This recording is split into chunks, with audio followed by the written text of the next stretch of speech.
नमस्ते मित्रों, श्री सत्यसाई लक्ष्मी मोहन विद्यालय से गामित प्रज्ञा एस आप सबका हार्दिक स्वागत करती हूँ।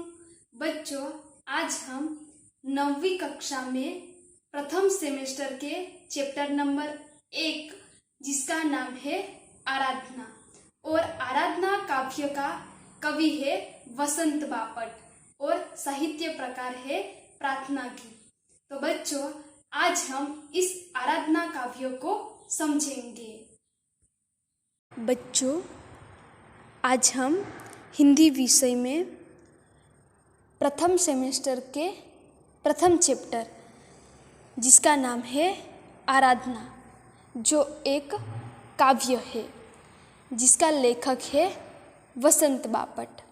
तो बच्चों, आराधना का मतलब होता है पूजा, अर्चना, प्रार्थना, विनती।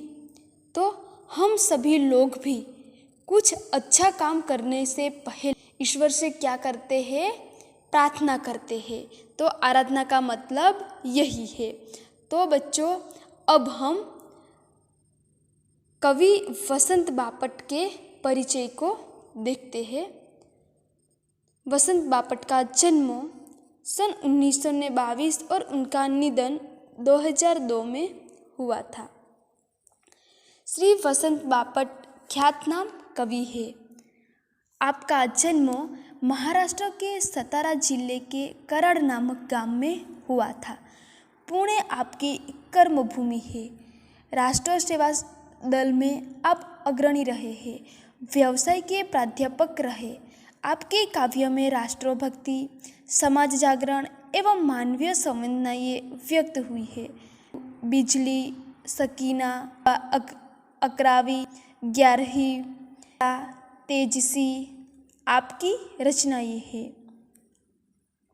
प्रस्तुत प्रार्थना में सत्य, शिवम, मंगलम की भावना के साथ दीन दुखियों की रक्षा करना, मानवता की उपासना करना, भेदभावों को दूर करना, बैरभावों से मुक्त होकर विश्व बंधुत्व की स्थापना करना जैसे वैश्विक मूल्यों का हस्तांतरण करने की प्रेरणा देने वाली यह प्रार्थना मराठी से अनुदित है। तो यहाँ पर कवि वसंत बापट भगवान को प्रार्थना करते हैं। किसके लिए? संसार के लिए, दुनिया के लोगों के लिए। और अपने मन के जो भाव है, मन की जो सोच है, वो समाज को किस तरह से उपयोग में आई, यह अपनी भावना वो भगवान से व्यक्त करते हैं। भगवान ने हमें सुंदर जीवन दिया है।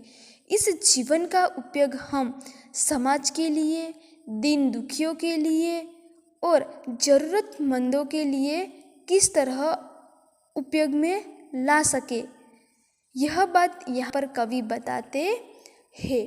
तो बच्चों, अब हम इस काव्य की पंक्ति को समझेंगे। बच्चों, प्रथम पंक्ति को समझते हैं। देह मंदिर, चित्त मंदिर एक ही है प्रार्थना, सत्य सुंदर मांगल्यों की नित्य हो आराधना। बच्चों, देह मंदिर का मतलब है शरीर रूपी मंदिर। चित्त मंदिर का मतलब है मन रूपी मंदिर। प्रार्थना का मतलब है भक्ति और श्रद्धा पूर्वक ईश्वर से मांगना। मांगल्य का मतलब है मंगलकारी, कल्याण की भावना। नित्य का मतलब है हमेशा, और आराधना का मतलब है पूजा। तो बच्चों, कवि कहते हैं कि भगवान ने हमें जो शरीर दिया है वह एक भगवान का मंदिर है, और वह शरीर रूपी मंदिर में एक मन यानी कि चित्त, मन हमें दिया है। तो शरीर के माध्यम से हमें मन का जो प्रभाव है उन भावों से प्रार्थना करना है।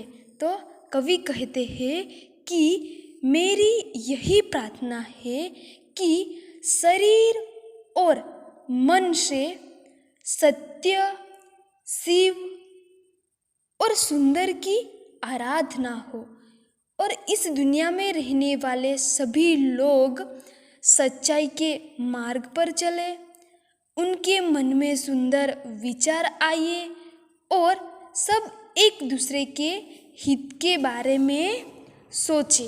तो प्रथम पंक्ति में कवि ईश्वर से यही प्रार्थना करते हैं कि शरीर और मन से सत्य, शिवम और सुंदर की आराधना हो, प्रार्थना हो और सभी लोग सच्चाई के मार्ग पर चले, सभी के मन में सुंदर विचार आए और सब एक दूसरे के हित के बारे में सोचे।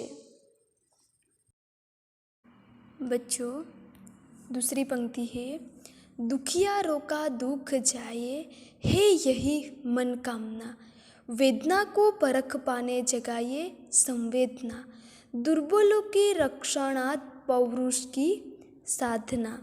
तो बच्चों,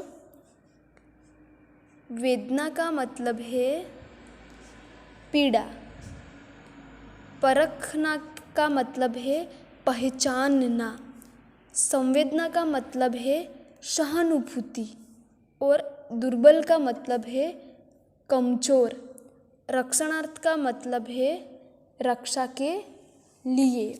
तो कवि प्रार्थना करते हैं कि दुखी लोगों को दुख से छुटकारा मिले और लोग एक दूसरे की पीड़ा को समझे, अनुभव करे, एक दूसरे की पीड़ा का अनुभव करे और दुर्बलों की रक्षा के लिए शक्ति और साहस का उपयोग करे। तो कवि के अनुसार लोगों के जीवन में तरह तरह अलग अलग के दुख है। इन दुखों से छुटकारा पाने का कोई रास्ता, कोई मार्ग नहीं सूझता। उन्हें दूसरों की सहानुभूति भी नहीं मिलती। वे स्वयं अपने दुखों से मुक्त नहीं हो सकते।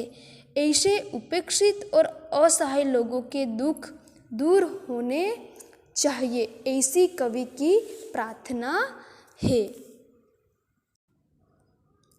तीसरी पंक्ति है, जीवन में नव तेज हो, अंतरंग में भावना, सुंदरता की आस हो, मानवता की हो उपासना, शौर्य पावे, धैर्य पावे, यही है अभ्यर्थना।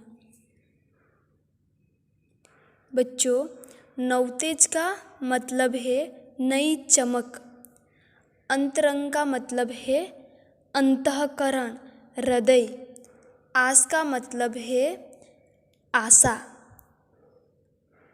मानवता का मतलब है मनुष्यता, इंसानियत, उपासना का मतलब है भक्ति, पूजा, शौर्य का मतलब है बहादुरी और धैर्य का मतलब है धीरज, अभ्यर्थना का मतलब है प्रार्थना। तो कवि क्या अभ्यर्थना करते हैं कि सबके जीवन में नया प्रकाश, नई चेतना आए, सबके हृदय में सुंदर भावनाएं हो, सबके मन में सुंदर आशाएं हो और सब मानवता की पूजा करे, मनुष्यता की पूजा करे और सभी लोग शौर्य और धैर्य प्राप्त करे, यही प्रार्थना कवि करते हैं। तो कवि चाहते हैं कि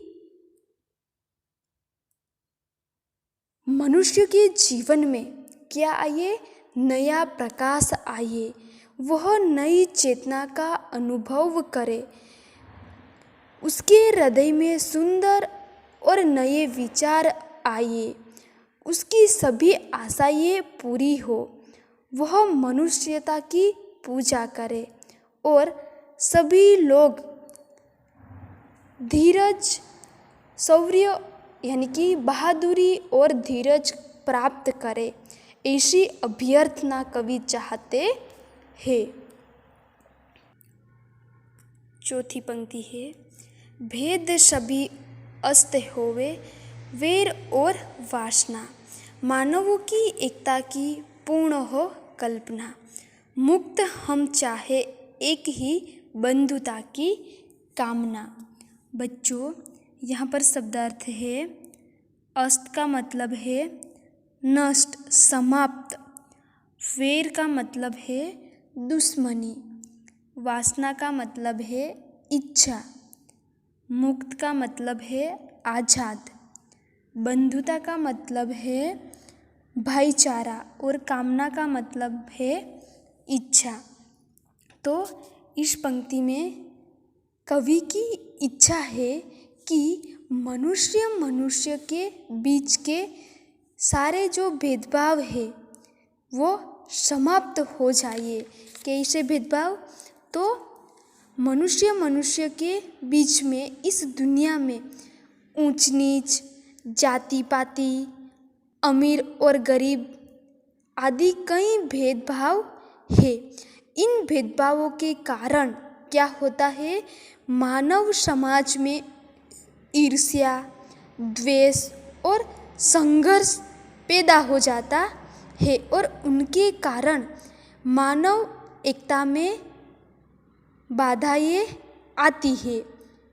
तो इसलिए कवि कहता है कि मनुष्य के बीच के जो सारे भेदभाव है वो समाप्त हो जाए और किसी से दुश्मनी न हो और लोगों की बुरी इच्छाएं जो है वो भी नष्ट हो जाए और सभी मनुष्य एकता का अनुभव करें और हम स्वतंत्रता और बंधुता की कामना करते हैं। तो बच्चों, इस प्रकार इस कविता में कवि ने सत्य, शिव, सुंदर और विश्व बंधुत्व की भावना व्यक्त की है। तो बच्चों, मैं आशा रखती हूँ कि आपको आराधना काव्य अच्छी तरह समझ में आ गई होंगी। बच्चों, यहाँ पर मैंने होमवर्क के लिए जो शब्दार्थ दिया है वो आपको नोटबुक के अंदर लिखना है। साथ में स्वाध्याय का प्रश्न नंबर 1, निम्नलिखित प्रश्नों के उत्तर एक एक वाक्य में लिखिए। जिसका पहला प्रश्न है, कवि नित्य कैसी आराधना चाहते हैं। दूसरा है, कवि किसकी मनोकामना चाहते हैं। तीसरा है, कवि दुर्बलों के रक्षणार्थ किसकी साधना चाहते हैं। चौथा है, कवि किसकी अभ्यर्थना करते हैं। पांचवा है, कवि कैसी बंधुता की कामना करते हैं। बच्चों, प्रश्न नंबर 2 है, निम्नलिखित प्रश्नों के उत्तर लिखिए। पहला प्रश्न है, कवि कैसी मांगल्य की आराधना करते हैं। दूसरा है, कवि के अनुसार किसके दुख दूर होने चाहिए। तीसरा है, कवि की क्या अभ्यर्थना है। चौथा है, कवि भेदों को नाश करने की बात क्यों करते हैं।